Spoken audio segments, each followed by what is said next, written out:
காவேரியை காப்பாற்றுறதுக்காக வேறு வழி இல்லாமல் நிவின் வந்து ராகினியை கல்யாணம் பண்ணிக்க சம்மதிக்கிறாரு. இந்த சூழ்நிலையில் ராகினிக்கும் வந்து நம்ம வந்து நிவினுக்கும் கல்யாணத்துக்கான ஏற்பாடு எல்லாமே வந்து ராகவ் வந்து பண்ண ஆரம்பிக்கிறாரு. நிவின் வந்து அழகாக வந்து அந்த ட்ரெஸ்ஸை போட்டுட்டு வராரு, மாப்பிள்ளை ட்ரெஸ்ஸை. அதை பார்த்து ராகினி வந்து ரொம்ப வந்து அப்படியே கொஞ்சுறாங்க. எவ்வளோ அழகாக இருக்க நிவின், இதுக்கு தான் நான் ஆசைப்பட்டேன். ஆனால் என்ன, நீ தான் வந்து அவள் பின்னாடியே போயிட்ட. இப்போ ஒன்றும் பிரச்சனை இல்லை, இதுக்கப்புறம் பாரு கல்யாணம் பண்ணி நான் உன்னை எப்படி மாற்ற போகிறேன் அப்படின்னு சொல்லிட்டு சொல்கிறாங்க. அதுக்கு நிவின் செமையாக டென்ஷன் ஆயிடுறாரு.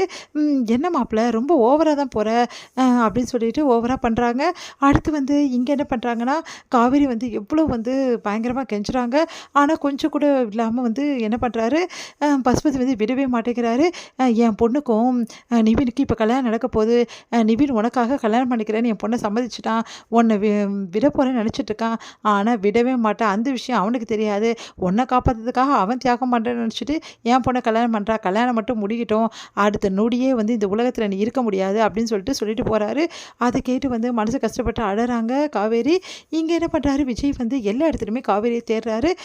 அவரால் கண்டே பிடிக்க முடியல. காவேரி எங்கே போனான்னு தெரியலையே அப்படின்னு சொல்லிட்டு ஃபோன் பண்ணி பார்க்குறாரு. காவேரிக்கு ரீச் ஆகலை. என்ன பண்ணுறதுன்னு தெரியாமல் யோசிச்சுட்ருக்காரு. அப்போ காவேரியை தேடி வரும்போது காவேரி வந்து கீழே வந்து அவங்க பேகை வந்து போட்டுட்டாங்க. அவங்கள வந்து கூட்டிகிட்டு போகும்போது கரெக்டாக அந்த பேகை வந்து நம்ம விஜய் வந்து கண்டுபிடிக்கிறாரு. அப்போது இந்த இடத்துல இருந்து தான் வந்து போட்டு போயிருக்காங்க. அப்போ வந்து காவேரியோட பேக்கை விட்டுட்டு அவள் எங்கே போயிருக்க முடியும், சான்ஸே இல்லை. காவேரி யாரும் வந்து அழைச்சிட்டு போயிட்டாங்க, யார் தூக்கிட்டு போயிருப்பா காவேரியா அப்படின்னு சொல்லிட்டு யோசிக்கிறாரு. உடனே வந்து இந்த இடத்துல விசாரிக்கலாம்னு சொல்லிட்டு எல்லா இடமும் இந்த மாதிரி ஒரு பொண்ணு இங்கே இருந்தாங்களா அப்படின்னு சொல்லிட்டு விசாரிக்கிறாங்க. ஆனால் யாருக்குமே எதுவுமே தெரியல அப்படின்னு சொல்லிட்டு சொன்னோன்னே உடனே என்ன பண்ணுறதுன்னு தெரியாமல் யோசிக்கிறாரு.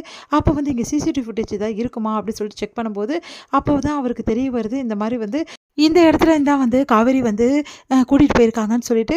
அப்போ காவேரி யார் அழைச்சிட்டு போனது அப்படின்னு சொல்லிட்டு எல்லா இடமும் வந்து விஜய் வந்து தேடிட்டு இருக்காரு. இந்த சூழ்நிலை காவேரி வந்து இருக்கிற இடத்த விஜய் வந்து தேடி கண்டுபிடிக்கிறதுக்காக போகிறாரு. எல்லா இடமும் வந்து விசாரிக்கிறாரு. அப்போ வந்து காவேரி இருக்க இடத்த வந்து விஜய் வந்து கண்டுபிடிக்கிறாரு. கண்டுபிடிச்சிட்டு காவேரிக்கு வந்து இருக்க இடத்த நோக்கி போகிறாரு. போயிட்டு காவேரி எல்லா இடத்துலையுமே கத்துறாரு. ஆனால் காவேரி கிடைக்கல. என்ன பண்ணுறதுன்னு தெரியாமல் ஃபுல்லாக காட்டு ஃபுல்லாக வந்து எல்லா இடமும் காவேரி போன அந்த கட்டி வச்ச இடத்துக்கு எல்லாத்தையுமே வந்து போகிறாரு. கரெக்டாக காவேரி வந்து அங்கே வந்து மாட்டிக்கிற இடத்த விஜய் வந்து கண்டுபிடிச்சு அங்கே ரவுடிஸ் எல்லாருமே வந்து நம்ம விஜய் வந்து ஃபைட் பண்ணி எல்லார்கிட்டையுமே பயங்கரமாக சண்டை போடுறாரு. அவங்களும் வந்து விஜய்கிட்ட பயங்கரமாக சண்டை போடுறாங்க. அப்போ ஒரு கட்டத்தில் வந்து விஜய் வந்து அவங்க எல்லாருமே பிடிச்சிடுறாங்க. உடனே வந்து காவேரிக்கு இல்லைன்னா அவ்வளோதான் அவனை அப்படின்னு சொல்லிட்டு விஜய் சொல்லிட்டு இருக்காரு. இங்கே பாரு, ஒன்றை தான் எதிர்பார்த்தேன், காவேரி தனியாக போகிறேன்னு நினச்சேன், புருஷ பொண்டாட்டி ஒன்றா போய் சேருங்க அப்படின்னு சொல்லிட்டு சொல்கிறாரு. கண்ணு முன்னாடியே வந்து எல்லா ரவுடிஸ் எல்லாரையுமே வந்து அடித்து போட்டுட்டு நம்ம காவேரியை வந்து விஜய் காப்பாற்றுறாரு. இதோட முடியுது.